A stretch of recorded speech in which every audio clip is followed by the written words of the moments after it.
এই যে এরকম একটি কার্ড আমরা ধীরে ধীরে এলাকার সকল মা বোনদের কাছে পৌঁছে দিতে চাই আমরা, এই ফ্যামিলি কার্ড।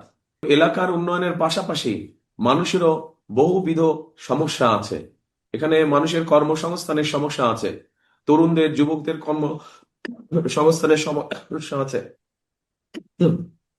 খেটে খাওয়া পরিবারগুলো, বিশেষ করে এখানে অনেক মা বোনেরা আছেন যারা বিভিন্ন সমস্যায় আছেন, অর্থনৈতিকভাবে যাদের সচ্ছলতা নেই বা সংকটে বা কষ্টে আছেন। ঠিক একইভাবে এখানে কৃষক ভাই যারা আছেন তাদের বিভিন্ন রকম সমস্যা আছে। এই কৃষক ভাইদের পাশে আমরা দাঁড়াতে চাই। এখানে মা বোনরা উপস্থিত আছেন, আপনারা সহ সারা হাতিয়া উপজেলায় দুস্থ খেটে খাওয়া মানুষ যারা আছে, গৃহিণী বা মা বোন যারা আছে, তাদের পাশে আমরা দাঁড়াতে চাই। এই জন্য আমরা কতগুলো পরিকল্পনা গ্রহণ করেছি। এই পরিকল্পনাগুলো হচ্ছে, যেমন আপনাদের নিশ্চয়ই মনে আছে, দেশনেত্রী খালেদা জিয়া যখন দেশ পরিচালনার দায়িত্বে ছিলেন, সেই সময় উনি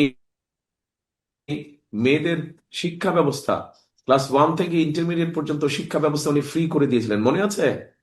এখন যদি আমরা কোনো স্কুল কলেজে যাই এখন যদি আমরা স্কুল কলেজে যাই তাহলে দেখতে পারবো ছেলেদের পাশাপাশি সমান সংখ্যক মেয়েরা লেখাপড়া করছে।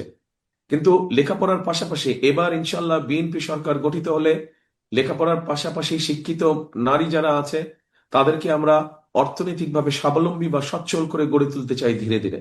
এবং ফ্যামিলি কার্ড নামে ফ্যামিলি কার্ড নামে একটি কার্ড দিতে চাই।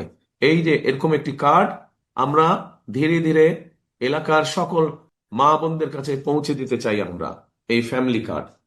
এই ফর্মে আমরা সরকারের পক্ষ থেকে একটি সহযোগিতা মা বোনদের কাছে আমরা পৌঁছে দিতে চাই।